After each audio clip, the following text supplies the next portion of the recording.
The National Bureau of Asian Research presents a podcast of a roundtable discussion on health and security, held on June 24, 2011, with featured guests Dr. Erfa Iqbal and Dr. Najwa Khuri-Bulos.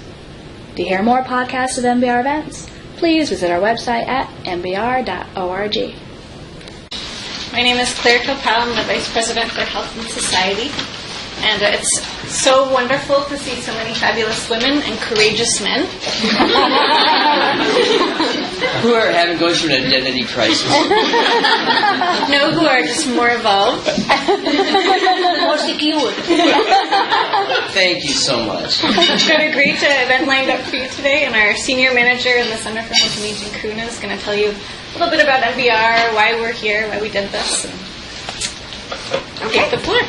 Well, thank you all so much for coming, and to Najwa, Bidisha, and Erfa. Really appreciate you guys being here and all of you being here with us.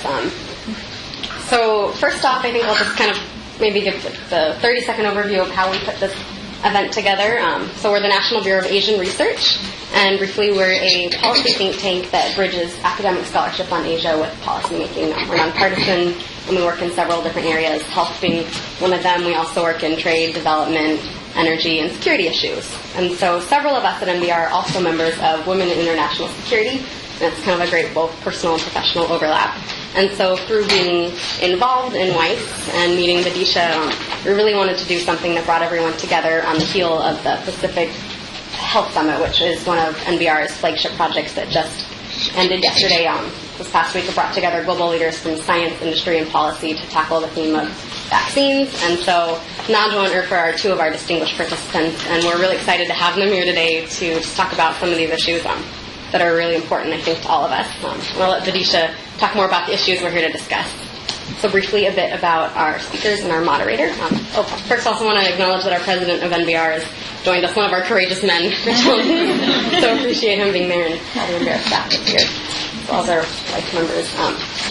So a bit about Najwa. She is the head of research at Jordan University, Dean of Research, and throughout her entire career, she has just constantly pushed the limits of where women's leadership has been in the health field, and so I'm sure she'll tell us a little bit more about that. But a few just notable highlights. She is really involved in the International Pediatric Association, leading Jordan's efforts in that, as well as kind of promoting vaccination and the power of immunization in areas where that really needs to be promoted, and has really been the championing force in Jordan about that. She also serves on the Decade of Vaccines Collaboration, and I know you're an adjunct professor at Vanderbilt University. I want to acknowledge that. So when we were doing for the summit, you can have one country acknowledged, but you really wanted us to put Jordan and the U.S. I know that feel strongly that you're in both of those. Yeah. And then also excited to welcome Erfa. And Erfa is in the office of the Prime Minister in the government of Pakistan, and she has been championing development projects in the state of Punjab in Pakistan. So looking at how can social and economic development contribute to promoting peace and security. And she specifically has been working on these development initiatives that target women and really empowering women, and seeing how the strength of women's empowerment really can promote security through their children and through just the general atmosphere. And then a few other things. When you were at Harvard, there's a few notable things I wanted to mention, that she was involved with Social Enterprise in Action and the Women Leadership Forum, as well as authored a case study on looking at women's political empowerment in Pakistan. So very excited to hear both about your work and your perspectives on these issues. And then moderating us today will be Bidisha Biswas, and she is a political science professor at Western Washington University. And I don't like her, especially so close to UW. And she comes up with a PhD in political science at University of Maryland College Park. Also recently learned you're the daughter of an Indian diplomat, so that was kind of, you bring that interesting perspective of seeing, just growing up in that atmosphere, as well as her work focuses on international security issues, including terrorism and counterterrorism, looking at civil wars and conflict resolution. So very excited. And with that, I will hand it over to you. Thank you, and thank you everyone for joining us here. I'm delighted, and Women in International Security is delighted to co-host this event. And I want to start off by thanking everyone at NBR, but particularly Corona, for the leadership and the organization that they put in this event. Just a quick note about WIIS, or Women in International Security. This was an organization that was started in Washington, D.C. way back in 1983. And the goal of the organization then, as it is now, is to facilitate women's leadership, women's networking, women's mentoring in the field of security. Since 1983, I think security has become much broader in focus, broader in scope. Certainly women in the United States, as well as all of the world, have assumed more leadership roles, as we see from our speakers today as well. But, there's still a lot of challenges, a lot of questions about how the world of security can become broader and more holistic in scope, and that's what WIIS tries to do in various forms. And one of the forms that we use is to facilitate roundtable discussions like this, which are informal, they're broad-based, and they're really designed for us to interact with each other, engage with each other, to learn from speakers, but also to learn from each other. So we want to sort of focus this roundtable on really having interaction and discussion. That said, the broad framework of this particular roundtable is to acknowledge that what is already known, that security is important, that health is important, that women are important, but how do these three things fit in together? And as counterintuitive as it may sound, I think that interactions between health and security are still very poorly understood. For the longest time, and even today, security is seen as sort of war and defense, and tough men doing tough things. Sometimes it may be tough women doing tough things, but health is a soft issue. It's about taking care of people and nurturing people, and that really has nothing to do with security. And we're hoping that in this discussion we can sort of move away from that established paradigm and learn a little bit more about what health and security have to do with each other. How do health and security interact in resource-poor and conflict-based settings? That said, I want to again emphasize this is a really interactive-based format that we're trying to develop here. So I'd like to call on our first speaker, Erfa, to talk us through a little bit about her own experiences in the field, a long history of leadership in the field of health and security. So. Okay, I'll keep time. First of all, thank you so very much, NBR, for giving me this opportunity of attending this interesting, very exciting summit, and as well as now connecting today with all these people here. It is great to tell and share what we are doing, having your insights and feedbacks. So briefly saying, first of all, touching upon a part of my introduction that Karuna had kindly given to all of you. While I was at Kennedy School, I actually wrote this case study for Women and International Security course taught by Swani Hunt there at WAP, which is Women and Public Policy program at Kennedy School. So the role of women in international security had always been my interest. Presently, what I'm doing is I'm working with Government of Pakistan for 15 years now, and for past 3 years with Prime Minister Office. And I have one project area, which is a remote area in Pakistan, neglected area, very poverty-stricken. And I am looking at things at 3 different levels. Number one, very small interventions, and by very small I mean really small, like a single hand pump at a premises, irrigation canals, and we just renovate those irrigation canals. So very small projects, and then move on to medium enterprises establishment in the area. And by medium enterprise means this is the initiative that I designed myself. So I take really pride in doing that and sharing it with others. So this is a public-private partnership where private sector is 50% partner, government is 50% partner. They establish industrial units within the villages, and they give training to their labor and then provide them employment. And as project design, 50% of the labor has to be females. It's a different matter that in first of my project they came up with 75% of their labor as females. And these are really remote areas. I shared a few pictures. If you have a chance to look at them, you would know that what type of females I'm talking about. And then is my third level assignment, which are huge mega projects, including infrastructure, bridges, motorways, small roads, airport upgradation, huge water supply schemes, sewerage schemes, women universities, science and technology university, low-income housing schemes and stuff. So I look at the development of the area at all the 3 levels, very small, medium, and then the mega level. The objective of all this activity, number one, the immediate objective is obviously economic development in that remote and poverty-stricken area, which ultimately would lead to economic development of southern Punjab region. The region itself is neglected, the whole region, and finally would contribute to national economy. And the underlying even larger picture in mind of the policymakers in Islamabad is that we want to address our security concerns through socio-economic development.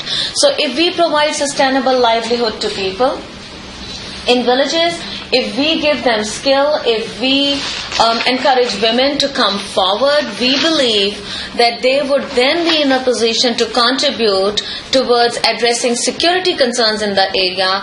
And Southern Punjab is one of those areas which is now labelled by international organizations not only as a hugely poor area, but also one of the potential areas for security concerns as well, because it is so strategically located that on its one side it provides route to India, on the other side is Afghanistan, and on its north is central Punjab and capital Islamabad.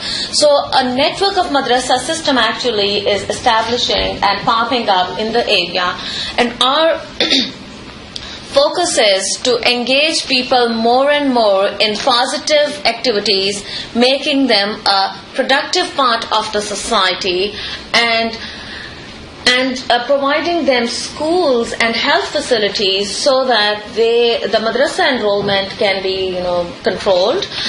So this is basically it, what I'm doing. With this brief introduction and touching upon my work, I would end here, give opportunity to others to speak, and I would be happy to answer any question that comes to your mind regarding my work, regarding its impact, and what is the bigger picture, and what had been the response of the community towards these initiatives, because we were really apprehensive about the response in the beginning. I had to face quite some resistance from my own office actually. It wouldn't have been possible if I wasn't able to convince some of the top level people. So I had to fight bureaucracy on one side, political setup on the other side, and then the difficult dynamics of the area are also there. So I will end up here and would be happy to answer questions in question answer session. Thank you. Thank you. I already have a lot of questions for you, but before that, I'll turn the table over to Najwa. Okay, well, I'll tell you a little bit briefly about myself and how has this fit into Jordan, the way things go. My own background is I come from a family that is Christian Arab from Jerusalem. And in fact, my father was extremely well sold on the idea that women should be educated. He himself was a lawyer. And unhappily, he died when I was only 10 years old. At that point, my mother was, of course, faced with what would she do when she has limited amount of money and she has 5 children. And she told me bluntly that I can't afford to send you to university. Your brothers have to go, even though you are maybe the better student. But this is how things are like. And I think that was the first lesson in knowing what is equity and realizing, I'm not resentful, this is how it is. And I think we should find ways of seeing how this may ultimately impact on what we're talking about. But be that as it may, thank God my sister gave me, for the first year, she said, you go to university, I'll pay for the first year, you better have a scholarship to go on. I did. I worked extremely hard, and thank God I was in fact the first female to have received a full scholarship to study medicine at the AUB. That's a long story regardless. And I finished from the American University of Beirut, which by the way in those days was the Harvard of the Middle East. And then I went back, I came to America and went to Hopkins, Yale, and I finished pediatrics, finished infectious disease. And I decided I really think I should go back. And at that time the Jordan University was starting. And I decided from the outset that I want to be part of this medical school. And I wrote down here a few E's. And if I were to write down E's that can make a lot of difference in your life, education should become education, then education. Then you go on with equity, and then you go with empowerment. And I'll give you examples as we go along. So in any case, here I was, very eager to work, and maybe the other E would be eager. So I was eager to work, and I had the great chance at that time to be part of making this medical school. And I'm very proud to have been given this chance because we sat down. I was part of the curriculum writing, even though I was just right out of wherever I was. I was able to set out even the residency training program for the university and later for the country. So at every step, I was given chances. However, at some point, there was that ceiling. People who came with me ended up being presidents of university, and I know they were no better than I. It's not because I'm good, but they were really no better. I mean, it's okay. We women at times feel guilty saying that. We're just as good. But I was never invited to be there. And, now I'm Dean of Research, and I think they put me there because they think they are guilty and they want to give me something. And they shouldn't feel guilty. I'm having a great time. So to go back, basically, so this is number one. So what we decided at that time is to have a good university, a good medical school. I'm glad to report to you that about half of the class is female, which is wonderful. I'm going to give you the follow-on on the story. So number one, my role primarily was in education, and I think that perhaps nothing impacts on anybody's life. Nothing equates education. Nothing. Because it opens doors, you're a different person. And had I not studied medicine, God knows I would have been a teacher somewhere feeling very unhappy. There are many such women who are really not fulfilled in that way. And that's a huge loss for communities. So that's number one. What about the second part? The second part, of course, I'm also a child doctor. And as a children's doctor, having trained in infectious disease, I was also invited to join some committees in the Ministry of Health, whereas Erfa has a role where she is in the minister's office. I am come and go as a consultant. Thus, I was telling her before, this gives you a great thing, because you can walk and say what you like and disappear. Leave the problem in their corner, So with that wish list, I would walk into that big committee, and we want those vaccines. We want them. So I remember in Jordan, in fact, when people heard me yesterday, they came back and said, but you're doing well. I said, no, we're not doing well enough. But it seemed we had been pushing the agenda, and that's another thing you should do. Keep on pushing the bar. Why should you accept only the lowest level? So what we have done, and I've done that in my capacity as being in the immunization committee, is in fact to introduce one vaccine after another. And Jordan, if you look at our program, people wouldn't believe that we introduced hepatitis B in 1995. And we're a small country, we have no money. But we made sure also the government pays. We told them you should pay for the vaccine. And to go back to health and security, and remember that piece, it seems nobody read our piece, the one that we wrote in defense of health. But basically, from my viewpoint, the linkage of health to security does not need anybody to sell it. Because I'll tell you how you think. People, when they think of security at the personal level, and then you talk national and international, it always boils down to the individual. Do they feel secure or not? What makes an individual feel secure? You like to, number one, be able to have water to drink, food to eat. In addition to that, then you a relatively clean place to sit in, and then you become a little bit more outside looking. You want to be free from danger, imminent or perceived and risk. So in the case of anybody who feels that they can get sick anytime, they are poor. And by the way, the linkage of wealth to health is now, there's a new paradigm now where people say that the health in and of itself leads to wealth. And I think we should fight very much for finding ways of making people healthy, so that it's in the interest, in fact, of people who keep on talking about cost-benefit. It's in the interest of everybody that these healthy guys become consumers and so on. If you look at SIPRI, which is the Stockholm Institute for Peace Research, it boggles the mind. The world, even Africa, which keep on talking about them poor, they spend 27 billion on military equipment and military stuff. So, what is it that makes people willing to do that? I was thinking, you asked me to think, at times you have to think, I guess, but I was thinking, how do they succeed where we in health fail? We fail in making people pay. We're very congratulatory that Gavi gave us 4 billion, and we're talking about it all the time on TV. What about the other 27 billion that went away every year that you really don't need in the long run? The way they succeed, I think, is that frequently you do have to remind people of how bad it really can be. We don't know how bad it can be. We forgot. I lived through a polio outbreak in Amman, and I was very instrumental in running from house to house, immunizing everybody.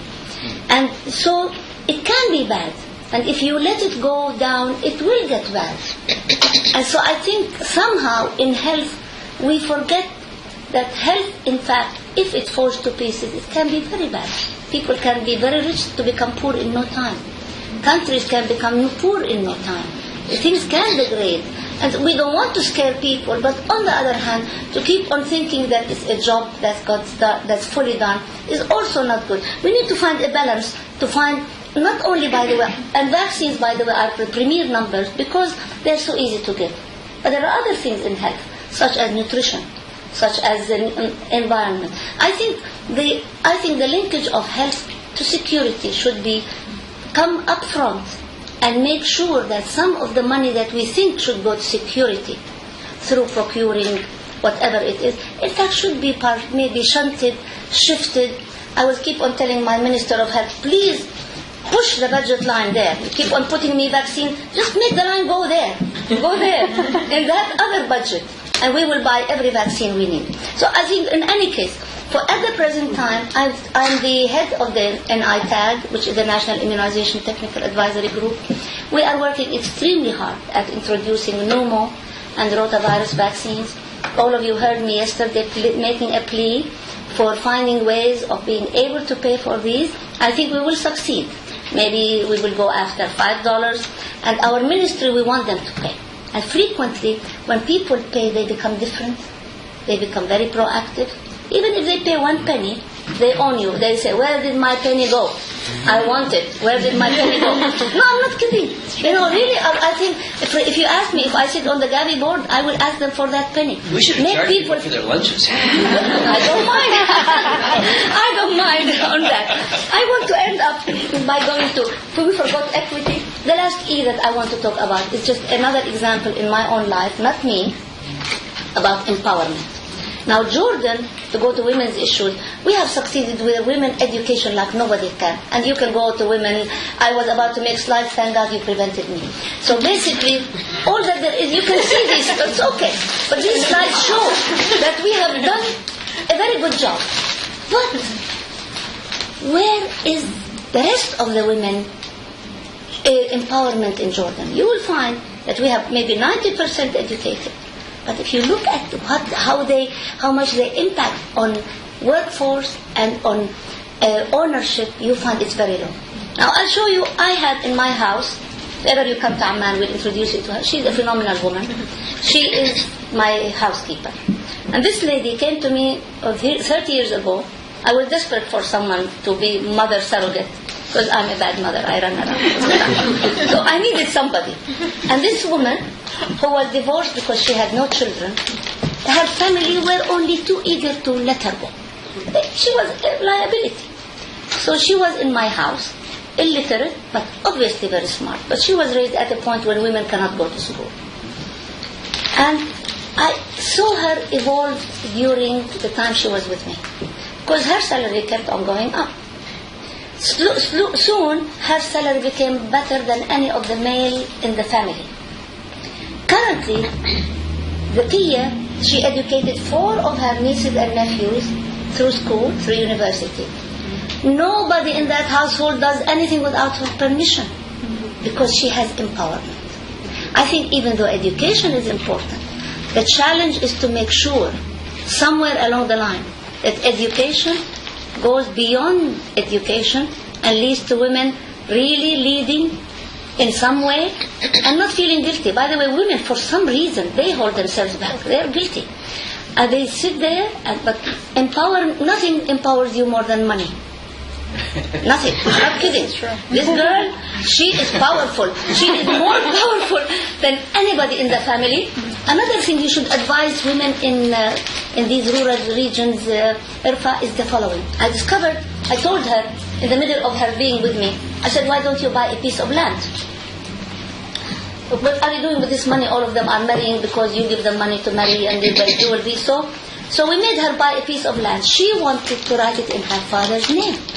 I took her, I said, what's this? Why your father's name? Because when he dies, you will split it with everyone and you have been working hard. She said, oh, it's okay. I said, no, it's not okay. You're going to write it in your name.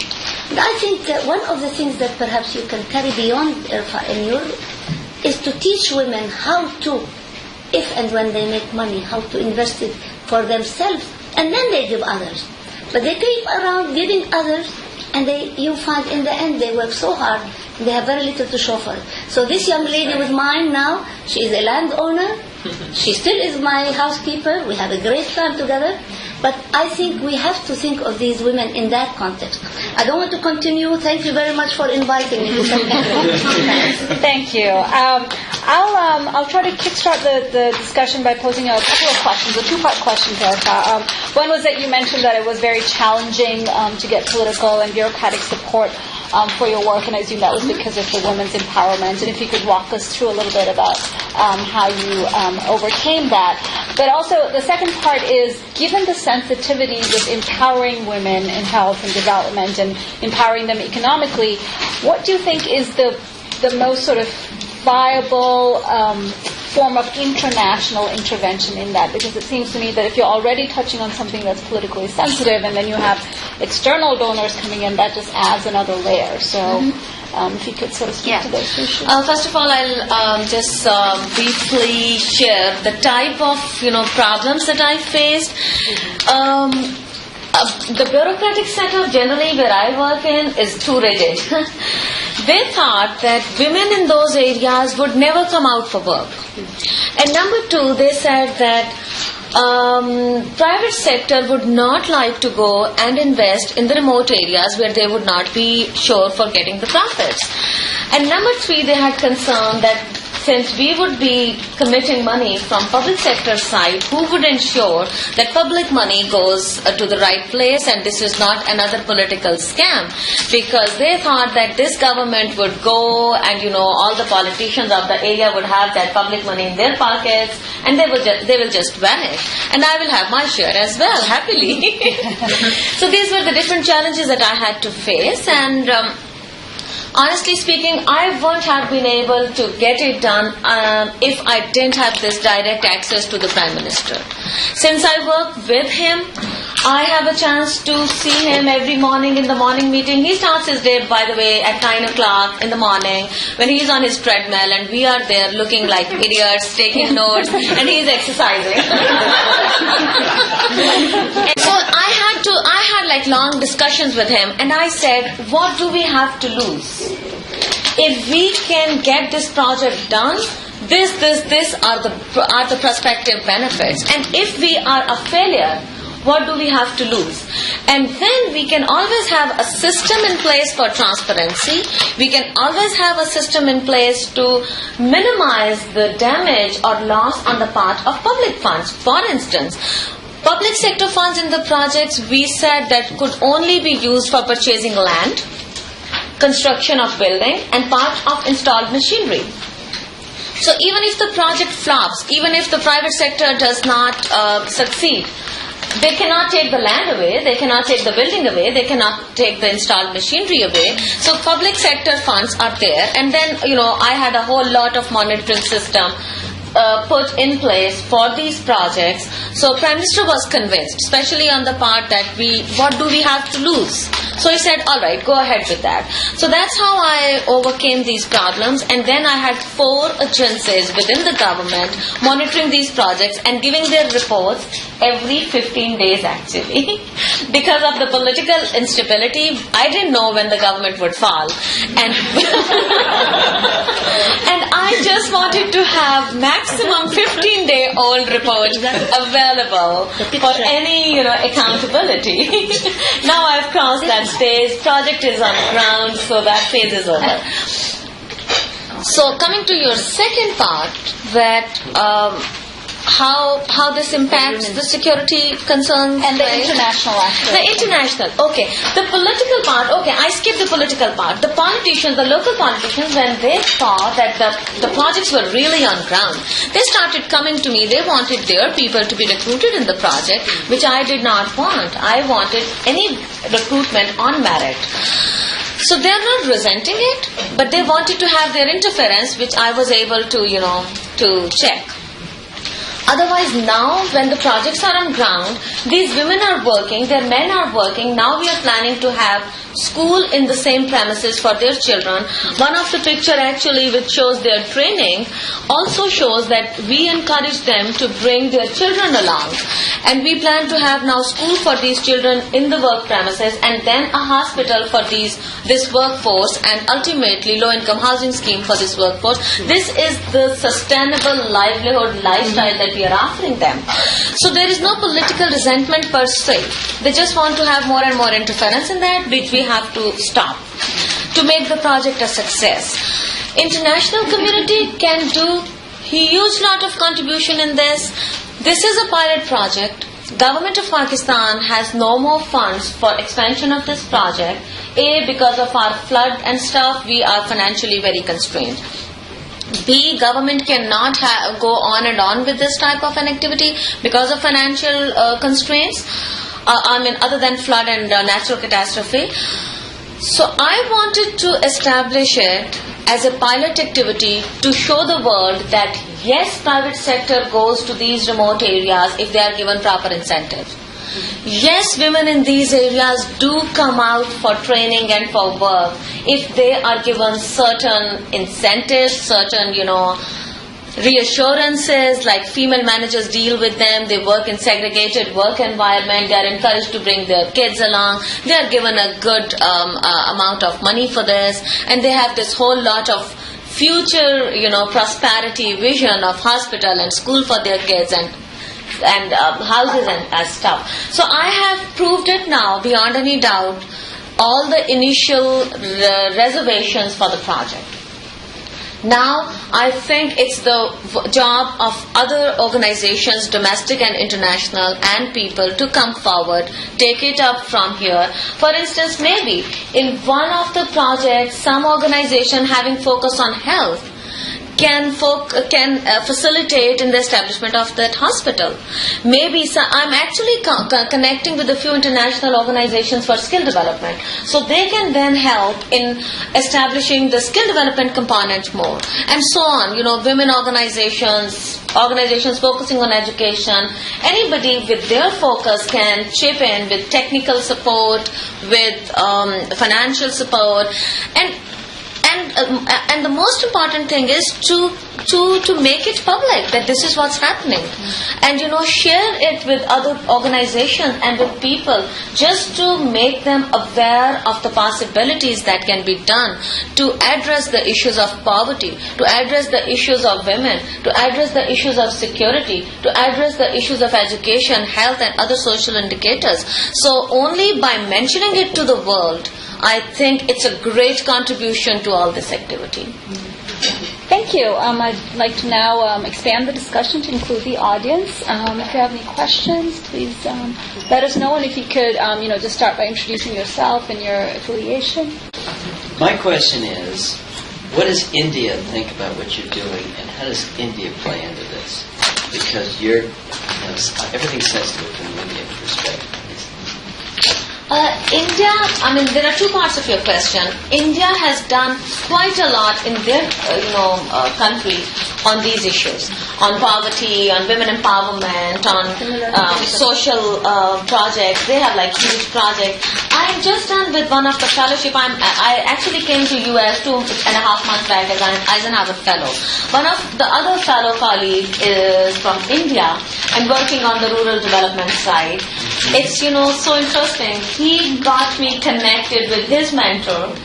His mentor is in London now, and he is from Pakistan. It's interesting that this Indian fellow introduced a Pakistani fellow to his mentor, who is a Pakistani. India has done quite a lot. I really congratulate them on whatever they are doing on this front. And I actually plan to have some insights from their projects incorporated in my work as well. So fascinating. I mean, because it's such anything that either side does anywhere near the border is so sensitive. This is not, because it's not political? Yeah. So we actually we can join hands actually. And wonderful. I have gathered quite some good support, moral support from this fellow who is doing a youth project in India, and now and he invited me to one of their seminars in near future. I'm not sure whether I'll be able to go there or not, but we would stay connected on email, and I would like to have his insights and his team's help and facilitation in our work. And, both ways, yeah. That's fascinating. That's fascinating. Actually, just taking the notion of health diplomacy, Najwa, could you speak a little bit about that, given the situation in the Middle East, which is always full of many different adventures, and where you think we are in a real adventure now. Yes. I mean, we were adventure before, but now that's real adventure. But before we start, I'm going to circulate this picture, which was drawn by my own daughter.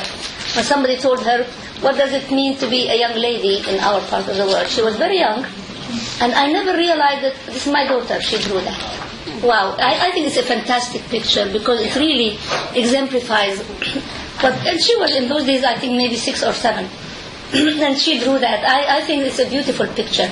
Can even be a nice logo for how women should be thinking. I really think women in many ways are really part of the problem. And in our Middle East, before I leave the issue, even though we have done a great deal with many of the development issues, we have to do much more, especially in relation to women's rights and women issues. And I think until we do that, there will be a lot of problems in our part of the world.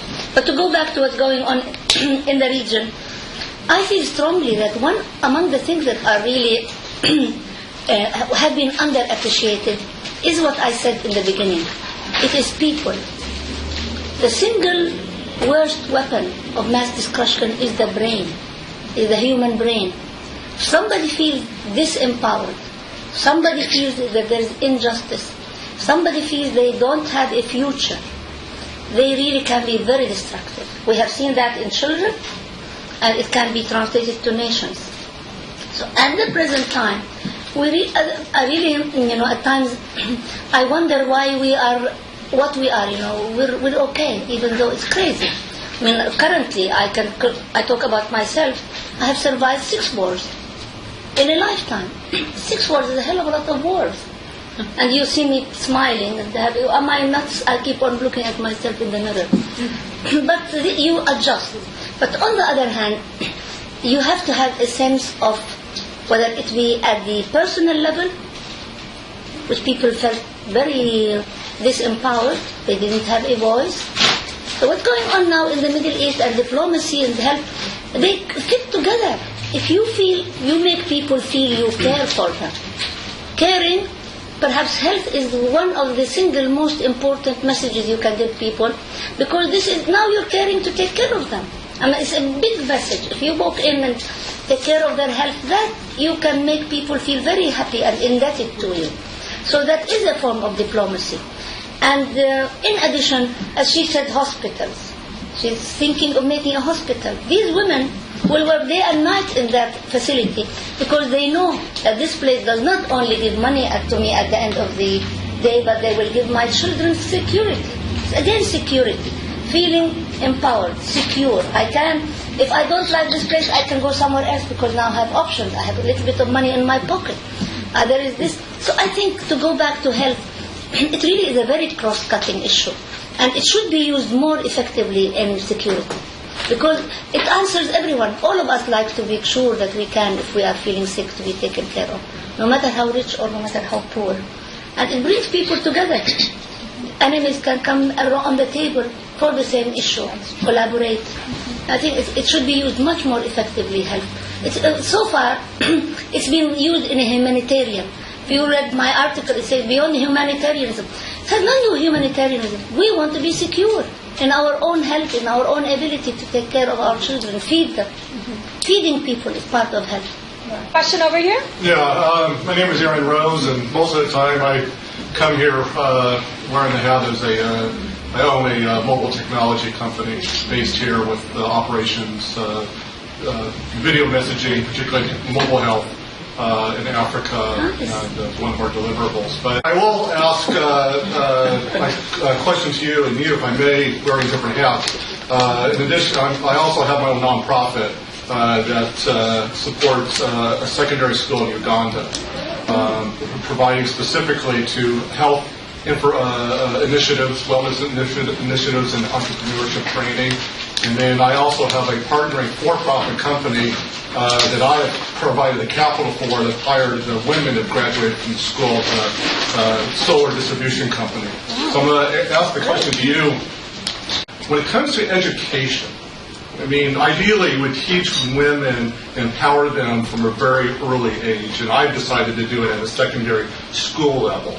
But if you have to prioritize, where do you prioritize in the stage of early childhood education, secondary, post-secondary? Where do you go along? And what's the role of the private sector? I mean, and that kind of goes into the question as an entrepreneur. When I hear public-private partnership, quite candidly, it's about me putting in the money and the government taxing it. I mean, that's where I've been working. And that's public-private partnership. I'd like to hear more to you.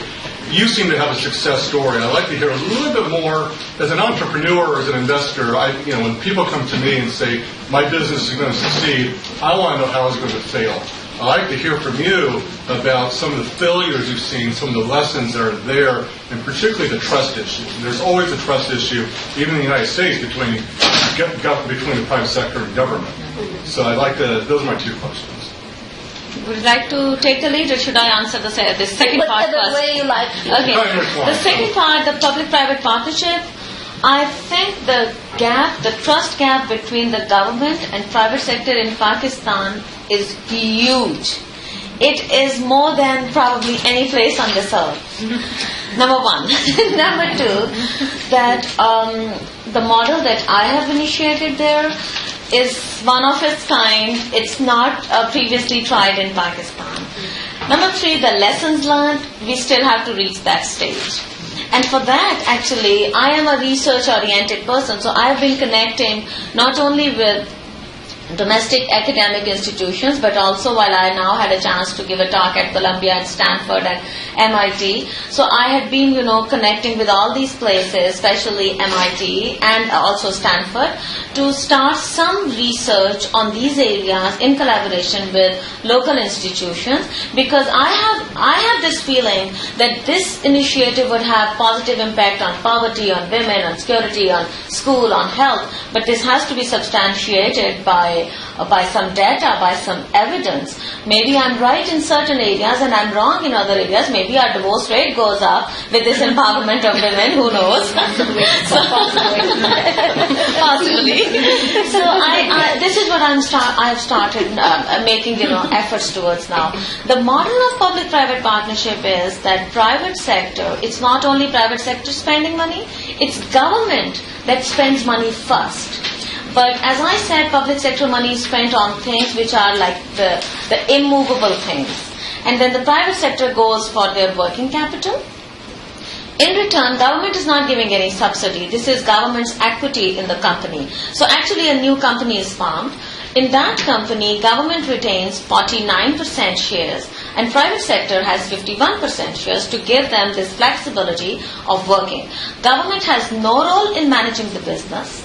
Total business management is with private sector, but government keeps an eye on all the activities because as far as their funds are concerned, the transparency of spending that money, board of director has government representative in it, but the ratio is such that private sector board members are more than the public sector member. This is another thing, that one public sector member is has heavier weight than the rest of the private sector members. But we have to keep this check and balance system. We cannot totally rely on private sector either. And we cannot let the public sector bureaucracy to limit their working as well. So we have to keep a balance. This is the project plan. And I think this is going pretty well because government doesn't know how to market the things, how to develop the product. This is not our area. And private sector, because of their own 50% share, is doing that. the part of the profit that government is having as 49% share is going to be invested again in the project. And this is the money that we are aiming at, that we would make these schools and hospitals and low-income housing schemes from. Government is not going to put in more money in the same project, but the profits generated from the project, from the government share, we are not taking this money out. We are going to have these worker welfare projects within the same project. So this is the model. And now, you can answer the level of education stuff, but I think since all these women in these areas are totally illiterate, so what I'm planning is to give them primary education. When we establish these schools from our share of money, these will be for their kids, but I'm also suggesting that these schools should also in the evening time have classes for this labor force because they are illiterate. They at least need to have primary level education. Your turn, please. Well, before we totally go, by the way, separation of the two issues is not of necessity there, because really, you asked me two questions. You asked me regarding when they are educated, when do you think we should interfere in the empowerment component? And in my own traditional thinking now, I really feel strongly that women from very early life, and men, should learn a little bit more than simply education, reading and writing, but also life skills, including how to manage, whether we like it or not, their money, whether it is public or private. I tend to be cynical of the public, even though of the public expenditure, because of some of our experiences in Jordan, and very likely it's the same kind of disease in other developing countries. Now, number one, if you look at from my viewpoint, there are certain things which I would trust only public with. I'll come to tell you what they are in a minute. And then there is room for maneuver. But for example, a program such as immunization, I want it to remain in the public domain. And I'll tell you why. Because they are accountable. If they don't give me that vaccine, I can scream bloody murder. At least I have a chance to scream bloody murder. Whereas if it is private, they can go away immediately. They can go somewhere. It's like you saying, we don't need an army, we will outsource it. You can't outsource an army. You just can't. There are certain things that belong in the public domain.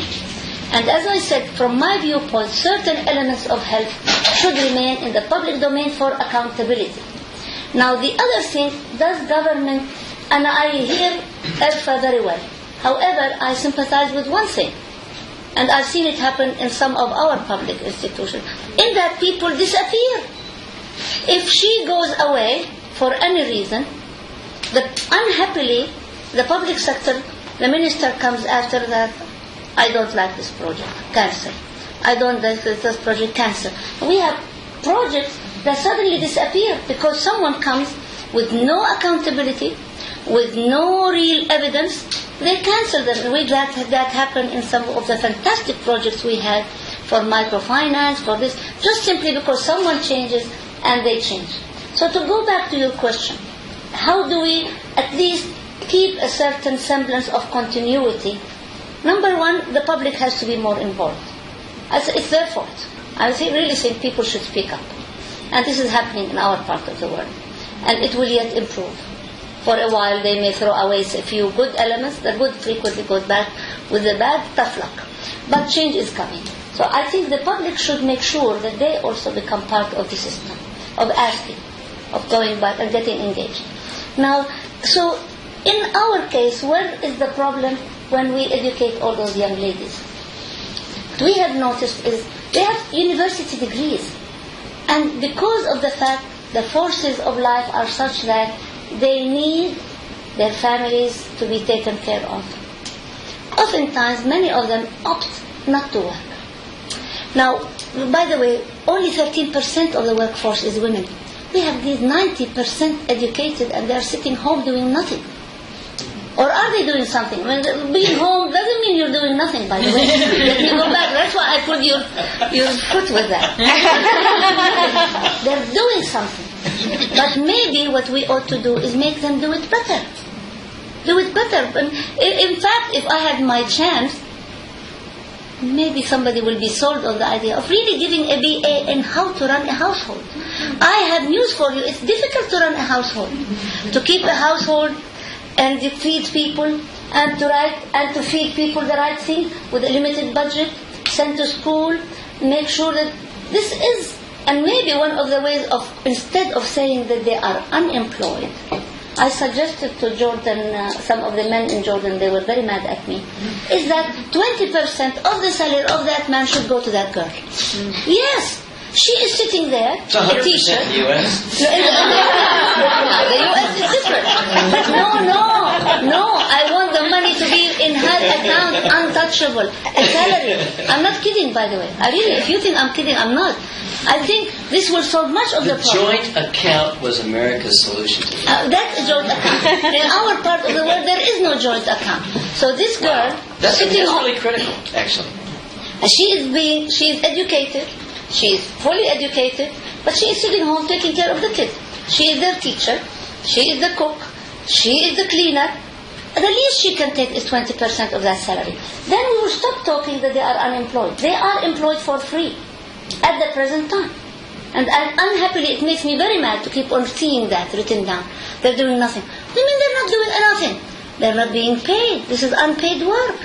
So there are ways, Yani, to go back. So number one, you solve the problem by paying them. When you don't pay them, what else can we do is improve child care in the workplace. And this is perhaps where some ideas for private can come in, by the way. And there is a chance for being helpful to all the workforce to be creative in making good child care that is affordable, really well taken care of, and the private sector can come in and fill that gap. Because many of the places now in the public sector and even in the private sector don't have child care available for women to feel happy sending their kids to, leaving their kids. So it's a major problem in Jordan, and I really think, because we have these girls, they're all educated, and they're doing nothing. And they don't have, as I said, any ownership of much, and with time, it's a waste from my viewpoint. I don't know if I answered your question. Yes, no, perfect. Do we make maybe that child care like that? Yes, the question over here. Hi, my name's Jane Heinrichs. I'm an academic. I'm not sure exactly how to frame this question, so bear with me. It's been very interesting and very entertaining listening to both of you. There's a sense, a gut-level sense I have that is not well developed. But in order for women to be empowered in the international security arena, we still are laboring in many parts of the world with a profound sense of insecurity in our own homes. Many women are not secure in their homes. They are beaten and berated and, treated in ways that whatever your culture is, or whatever the framing of it is, we consider some form of domestic violence, whether that's in terms of how people are spoken to or how they are treated physically, etc., or economically. They may be deprived of their liberty, they may be deprived of economic sustenance. So focusing a little bit closer into the house in the security sense, where are we as a group of women internationally standing in policy and government, in the private sector, in how we speak security if we're not addressing security at home? That women are not, in fact, secure in their homes. And that extends into the United States and the developed world, as we all know. This is not unique to poor places of the world that women feel this insecurity. If you wish, let me answer you, because we have this in Jordan. Her Majesty Queen Rania really did a very good amount of work towards that. And we, around maybe 6-7 years ago, she created even, which in our region was almost unheard of, a house where women who are subject to domestic violence, where they can be in fact housed and taken care of. So this is being spoken about. But to go back, many of them really do not go, but this kind of place handles the extreme cases. That's not what we are after. We are after, as you said, even the non-spoken violence, where you have to, it is demeaning to have to ask anybody because you want a bar of chocolate. I mean, I still would like to go back to the subject of empowerment through having money. You have to have money in that pocket. I think nothing gives people independence more than that. There has to be a way whereby even though the husband makes the money, she should be able to have some. And by the way, Islam, even though I'm a non-Muslim, and she is, maybe she won't say that, there is this misconception that Islam allows women not to have things. In fact, it is written down that a man has to provide for his wife in the Quran. In addition to the fact that, in fact, Islam says that if she is used to a maid, it is her right to request a maid. Correct me if I'm wrong. That's true. That's true. And that's why I think, the misconception that Islam is the problem, it is not the problem. It is this. Men are problem. No. You are wrong. You know where is the problem. You are wrong. It is not men who are the problem. 50% of the problem.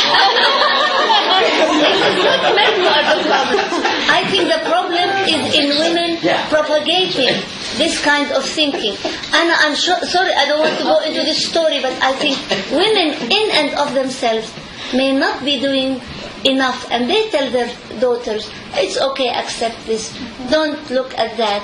No, women are part of the problem, but leave that be. You just go ahead and then I'll add something. So basically, I think the whole issue that women are supposedly disempowered, I really think if a lady has options, oftentimes she does find this liberty to leave. So when they don't leave, it's because many of them stay there because they're of economic necessity. Let me add something to it. As far as Islam is concerned, there are huge lot of misconceptions about it. Islam gives the right of ownership of property to women. Islam gives the right of divorce to women. Islam gives the right of being professional to women. Yes, they should cover their head and then they should go out and work. Our Prophet's wife was the biggest business person in that area. I love Khadija. So these are all the misconceptions about Islam. All the things that women in West had to struggle for were already provided in Islam. And as for your question, the issue of domestic violence definitely is a very serious one, and there is no single or straight answer to it. But generally speaking, number one, economic empowerment is a huge empowerment. Number two, as Najwa just said, that when women earn, they should also be guided how and where to invest and spend this money, which is very important.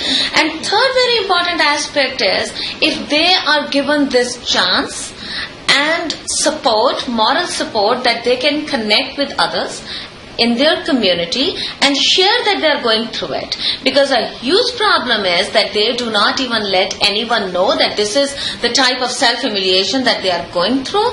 And this is true not only for village women, but more so in the urban areas, in the middle class, educated class. They do not share it. So when you provide them training and employment, one interesting thing that I observed in my projects, these women come for this work and skill development as groups. They work in groups, they get this training, so they automatically form a support group. And then they start sharing these personal things as well. And sharing of these personal things, A, does some catharsis. B, have them give them an opportunity to have insights from their, friends and other elderly and women, and also women of their same age, and then they, come up with one or another solution. So this is a very positive thing if they have these community groups. And I want to add something to that, is that, you sort of connected the issue of domestic security to national security, and one of the big problems with all of this is that governments, as a matter of policy, don't like to interfere in the family life. So, in countries across the world, you'll have all these policies about this and that and the other, but the family is private. The family is different. And that leaves a very, very big gap, because unless people in positions of power who are abusing power are compelled as a matter of policy to alter their behavior in the home or in the workplace, they're not going to change, because why should they? What's the incentive? And so it becomes, I think, more and more important, as both Erfa and Najwa have pointed out, to not just economically empower women, but also politically empower women, so that this idea that we do not interfere in the home gets taken away. So this idea that, a certain club determines what is proper Islamic law, not really acknowledging what is Islamic law, but that this is the convenient interpretation of Islamic law, that they have a political rival, which they often don't, because governments are not willing to make those policies. So that political empowerment, I think, becomes absolutely critical. So, women who are in government, women who stand for elections, women who are in medicine, these are the women ultimately who will make that difference. And not only that, in Pakistan, since 2002, they have actually reserved seats for women in the parliament and at all levels, like starting from the Union Council to district, to provincial assembly, to national assembly. They have reserved these women's seats, which has given them this opportunity to come forward. And interestingly, since in Pakistan the political system is such that it's in the hands of few big families, and these families generally are very conservative, and their women do not come out. Our former Prime Minister was an exception, but generally these big families, they had their, women not to have any public appearance.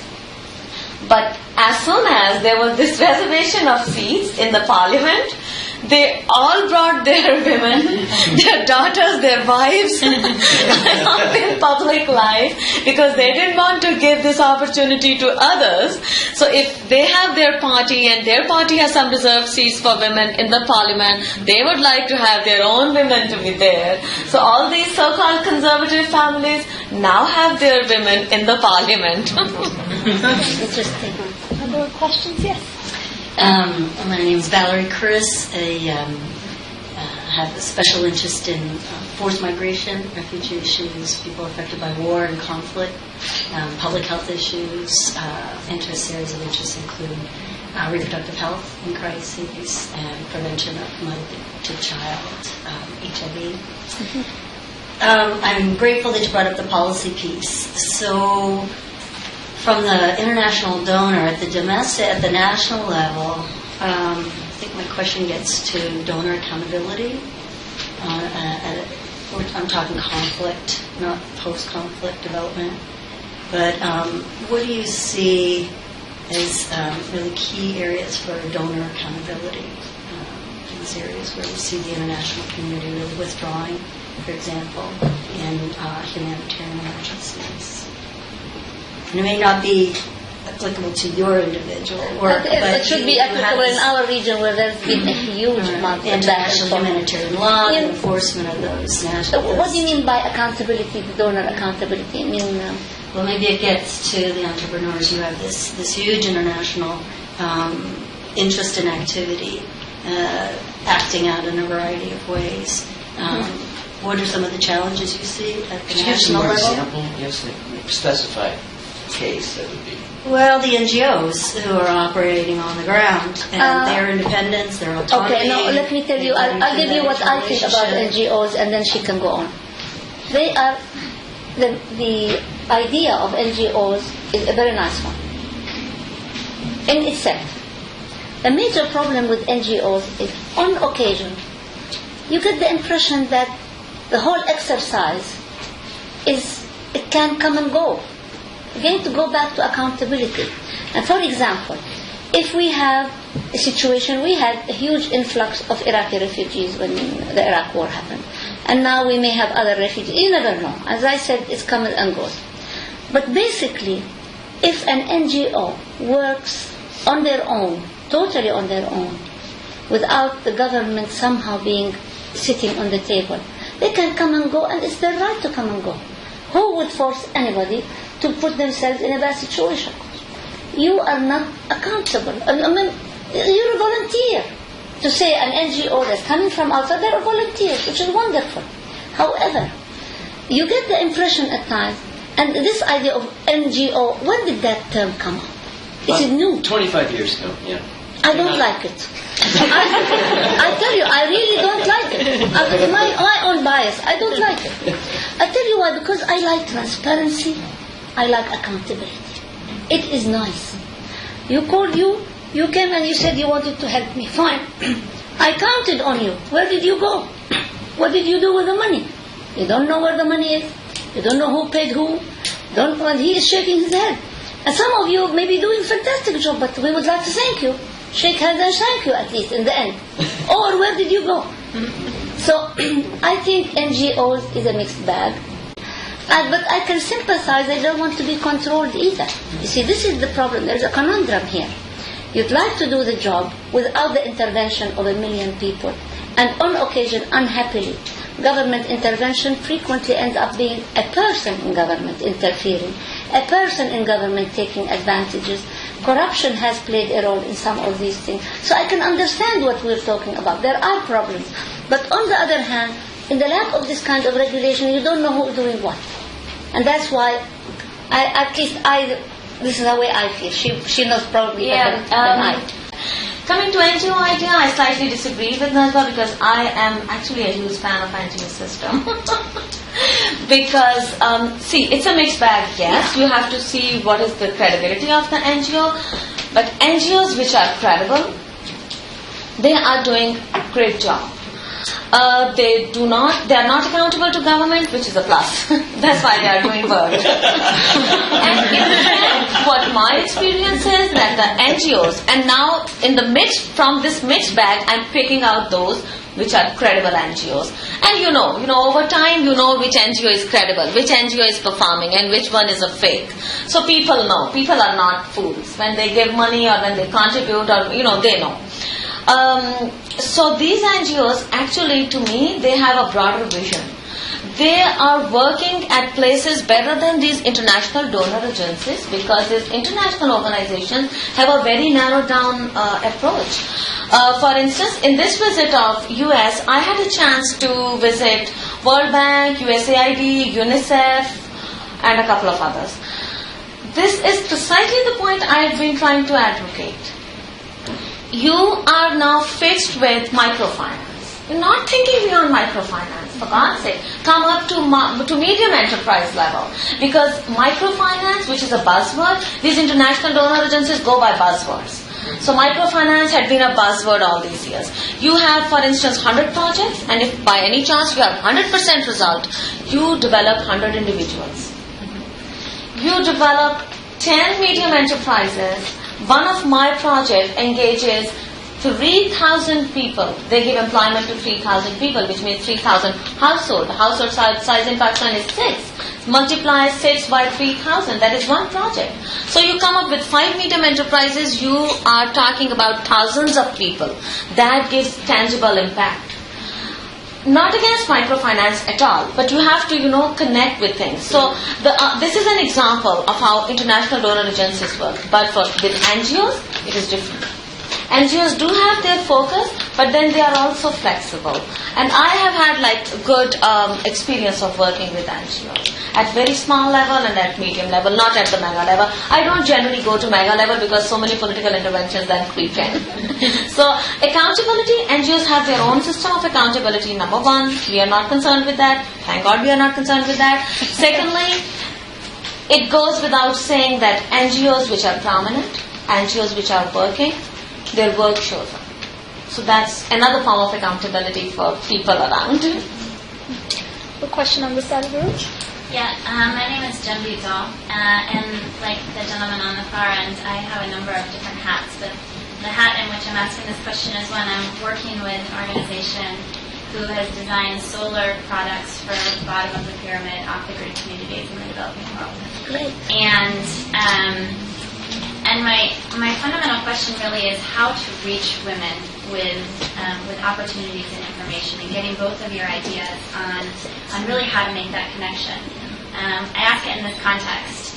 2012, the UN has determined will be the year of sustainable energy access for all. Beautiful. And the UN is starting up an education campaign. And a lot of that education campaign right now is focused on the health and environmental aspects of traditional fuel sources. And this is something that women know all too well. And the company that I'm working with is called No Kero, which stands for No Kerosene. And the idea really is to help facilitate that transition from using kerosene, which has really horrible health consequences and horrible environmental consequences. But the story from the education perspective that I think is not being told is the economic growth element, which is very important to women, particularly women who are running households, as they are in a lot of countries. And some of that, we're doing a number of pilot studies, some in coordination with NGOs and some with governments, that are showing astounding results in terms of the economic benefit of switching to solar. In Mexico, it's something on the order of about 80 cents a day that a woman doesn't spend on kerosene once she has an alternative energy source. In Haiti, it's $8 a month. And I think as you were speaking about, women and running a household and making choices, I think the economic component of this education campaign is critical. So I'd just love to hear how you think is best to reach women with this information. We would like to, frankly, coming from a country where the sunshine is there almost more than 300 times a year, in all honesty, I would love to have this project perhaps piloted in one part in Jordan. And being Dean of Research, this is one project that we may be able to do together and try to push a small sum from our end, and you can push in. But really, I think this is phenomenal because it's very much touches on what we were talking earlier. Number one, it brings in the component, and I'm very interested in the component of not only health, but also of making women save some money for their household, improve their loss. And also it is a very nice way because we do have problems, as you said, with kerosene. We have a lot of problems with respiratory illness. As I said, we're doing this study with Vanderbilt. We found many of the children do live in households that were using kerosene stoves because they can't afford the central heating, and these are still being used in our households. So this would be, I would love to sit with you afterwards and see how we can move forward. And we do have some small villages we can try on and connect with some of the students we have at the Jordan University, maybe with yourself, and come up with a project. But this is phenomenal, it's very nice. And I'm willing to take that kind of NGO. You see, I'm sorry, we are selective with our NGO. It's okay. And sort of regarding what Jen said about specifically reaching women, you said that a lot of the women that you work with are completely illiterate, but at the same time they are probably running their household, so they probably know a lot more about additions and subtractions than we think. But given that they are illiterate and given that there are empowerment issues, how would an organization like Jen's reach these women? Would you say that it would be almost necessary for a government organization such as yours or an NGO to be the middleman? Is that not necessary? at all? This is the last channel that I would suggest, because I've been working for like 15 years with the community, one or another way. Access is a problem. But how I have sorted out this problem is that different areas have different mechanisms. But the important channels are in my country. Two channels are very important. Local NGOs. I rely on these NGOs a lot. In my introduction of my work, I said I've done some very small projects. All these small projects are done through local NGOs. So these local NGOs provide a good channel to access these women. I have conducted a number of trainings for local women for like their local crafts, and all women were identified by two channels. A are the local NGOs, and B, local political representatives. And now with so many women in the political system, these local, what do they call them, councillors. The councillors, they are the key persons.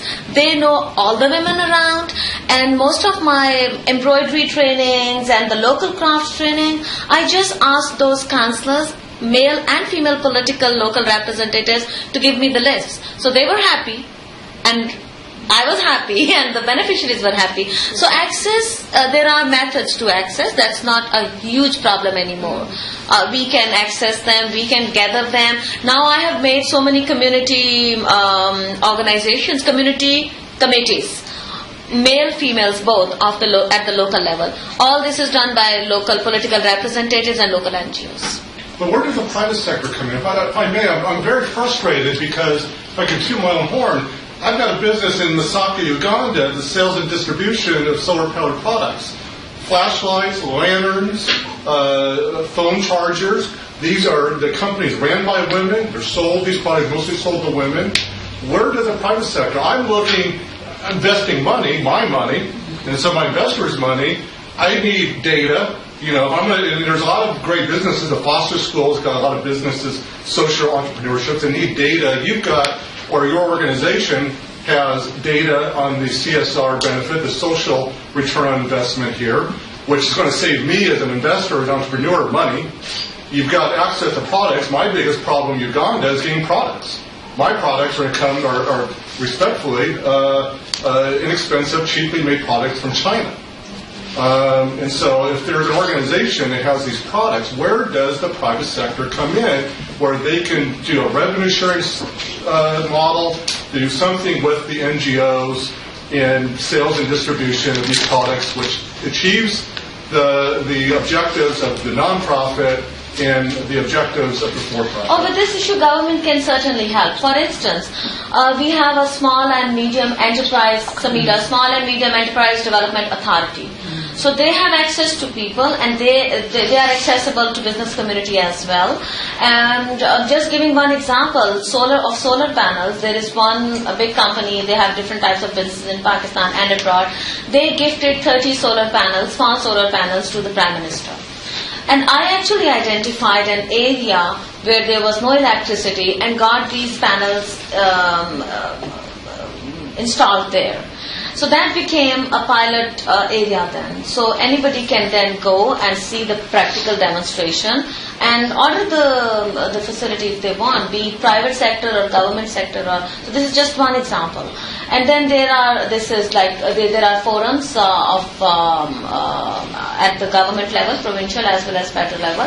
They can certainly help with the private sector. They can help the private sector to get these connections with the community, with the relevant private sector there, and these business linkages can be provided definitely. And I've been actually encouraging and motivating a number of business organizations here in US during my visit to get linked with private sector in Pakistan, and government can definitely play the role of matchmaker as well as a facilitator to this effect.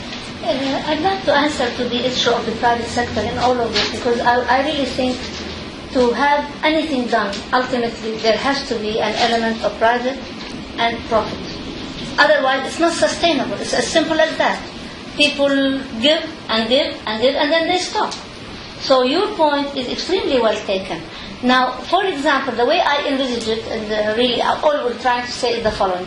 At the present time, we in Jordan, and I'm sure many other countries have arrived at the same point, in that, number one, energy prices have gone up tremendously. Full stop. Many households are not able to even pay the heating bill in the winter. Many people, thank God we don't have a lot of cold, or else people would really have difficulty. Can I just give him that and I'll answer you? So right now, as we said, number one, we would like to pilot first how easy it is. There are now some solar suggestions, and there are some solar solutions in Jordan. They are too expensive for the average household. When she mentioned the buzzword was cheap, that's when I became interested. But they are very expensive for the average household. Now, if you want to scale up, just like vaccines, if you want to scale up, it has to go down in price. So now you might tell me, so what you then will have to ask you, as private sector, since at the present time, we seem to not be able to afford it, what would be how do you envisage the private sector being part of the solution? And seeing how can we move forward with the agenda in trying to see maybe from now till 1 year, let's say my end point would be 20% of our households to be solar energy for hot water and so on. And also, especially among the poor, to have at least 10% of these to be poor households. And we have to have some kind of vision where we are headed with that. How can the private sector be able to do that when they really ultimately need the profit? So how can that fit? You tell us. Because I think in the long run, it has to be private, because this will not be sustained. NGOs cannot be sustainable forever. and you do want someone to catch on and be able to make money off it. So what do you think? Community purchasing. Yeah, I think That's one model that we're doing. We're doing community, recognizing that these products are cost-prohibitive for the individual. The community pricing, just the same model as you have in banking. Each household would not have their own bank. They pool their resources, and then you have a community bank. We're doing that model as well for purchasing. That's one. And then financing. We are doing financing on the product for it, where we're putting up the financing and it's overpayments. Again, that's part of the community purchasing. But it's a big problem that I recognize the private sector adversely affects the private sector because it does affect the financial bottom line. American farms grew because of the Grange, because the cooperatives were built because nobody could afford a tractor. But by God, a bunch of farmers get together, they form a cooperative, they bought a tractor, and they shared the tractor, or shared the fertilizer, whatever it was, got better purchasing power. And so that's how we were built. Now, we did it from the bottom up. No federal government came in and said, oh, I think you need a Grange, or an NGO came in and you need a Grange. So a bunch of farmers got together and had an idea. So that's the same idea. So we're almost out of time, but Claire, did you have a comment? I know David has been raising his hand. Very sorry. My name is David Ford, and I recently returned from doing relief work in the Sudan. Sudan? Yeah. So far, I've heard solutions posed as to how to deal with this problem. One was going the NGO route, which, as you correctly stated, has difficulties with accountability and democratic control. The same problems are faced by the private sector, which has the additional problem of the profit motive. Once the profit goes away, so does the private sector. Government is faced by the problems of corruption. Now, despite all three of these, there's a fourth layer that we haven't looked at yet, which are the actual people that we're trying to help. Now, the Alma Ata Accords in the 1970s suggested a program for educating local persons in rural communities, particularly low-income women, to become educated in how to manage their own health care, the health care of their families, and the health care of their communities. What is being done in your countries to promote the role of community health workers, rather than to become empowered to take care of their own communities, rather than being merely inactive, inert recipients? Well, I'll tell you, I'll answer quickly. Jordan is a small country. It's not like Sudan. Sudan is spread, a bigger country. And also Jordan is relatively, we have done the job very well, by the way. Because it's a small country, I mean, it's only 5 million now, we're only 6 million. And you can travel Jordan from top to bottom in 3 hours. So what's the big deal? So currently, what we have, really, we have very good, very highly educated population. We started out by 50% illiteracy 40 years ago. Now we have only 5% illiteracy rate. What about rural areas? Including rural. Including rural. It's impressive. It really is beyond belief. It's nothing short of miraculous. But that's what is good government. Nothing takes the place of good government. Nothing. No NGO will take the place of good government. We had a good government. His Majesty King Hussein, even though he is dead, one has to give him credit. We disagreed on a million things. But he made sure that the public got the basic services. Health and education. Everybody had that. So number one, this is what's happening.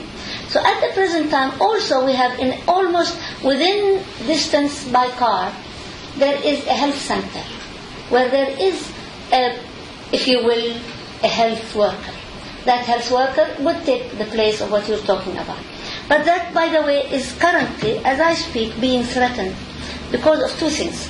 Number one, the same people who were manning these health centers, much of them being, some of them doctors and so on, they want better wages.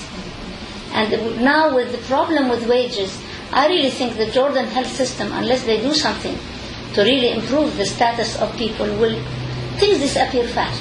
You can take you forever to build, it will take you no time at all to disappear. He's shaking his head. And it's the truth. And it really scares the living hell out of me.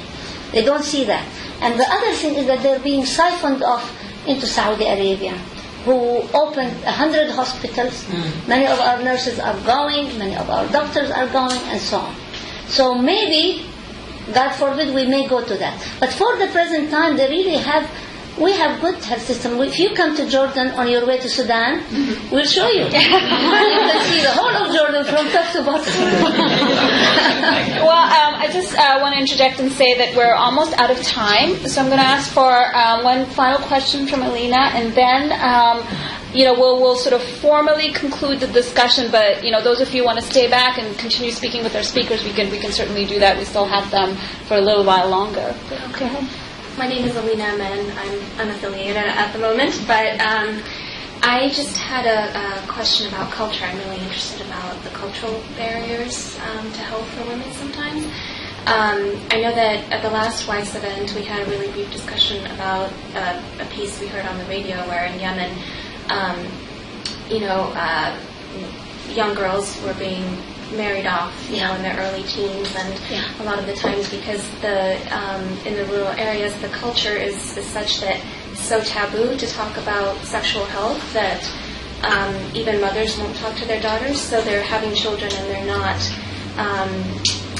they're not aware of what's going on to their bodies. They aren't aware of the link between sex and having children. So I was just wondering, since you said you have been able to achieve a great improvement in education over the last few years, what some of the challenges that you've had, in dealing with cultural barriers to health for women, and how you've overcome some of those challenges through education?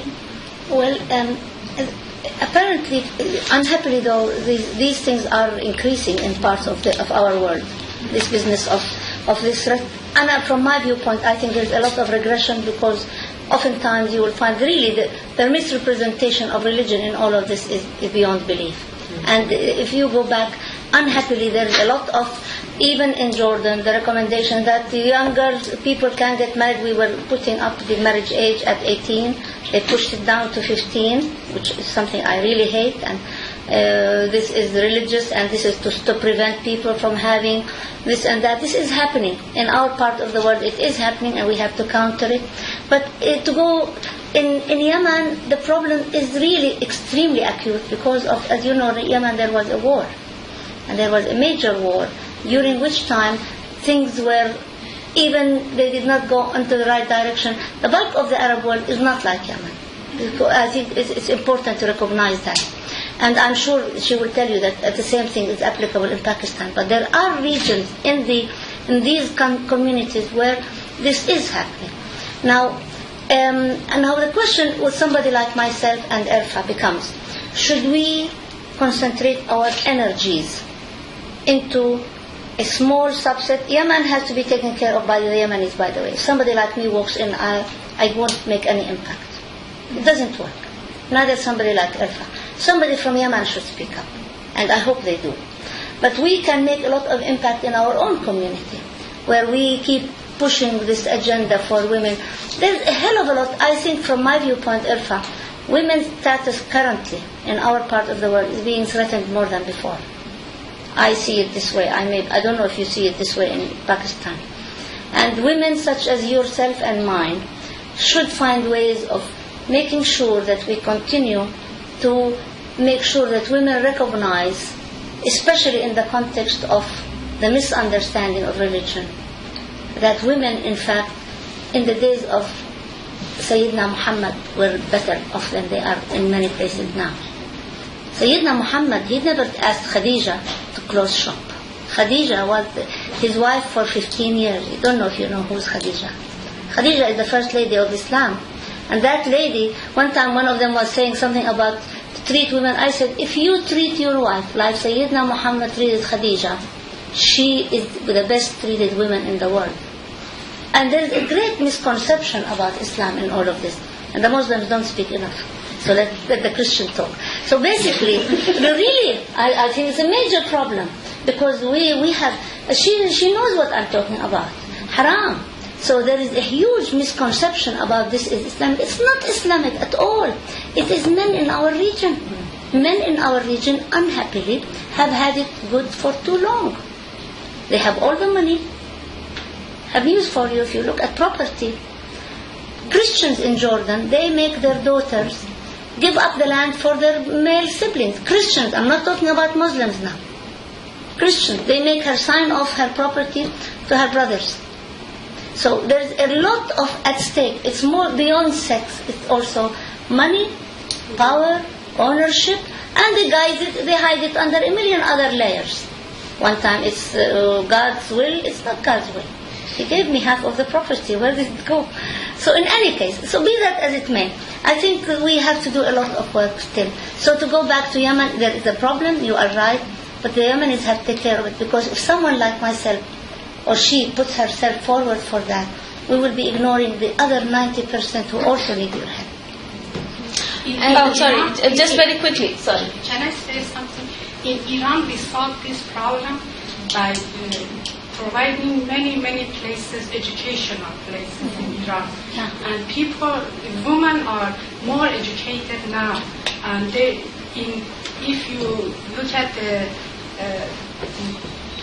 the men and women are going to universities, but 60% people in university in Iran are women now. Same thing in Jordan. Yeah, same in Jordan. The only thing that can help women to grow is just education. And very quickly touching upon this, there's the cultural, you actually focused on the cultural aspect, which is very true. In Pakistan, the situation is that in the urban settings, women are doing much better now. They are in bureaucracy. The political empowerment has done wonders with women empowerment in Pakistan.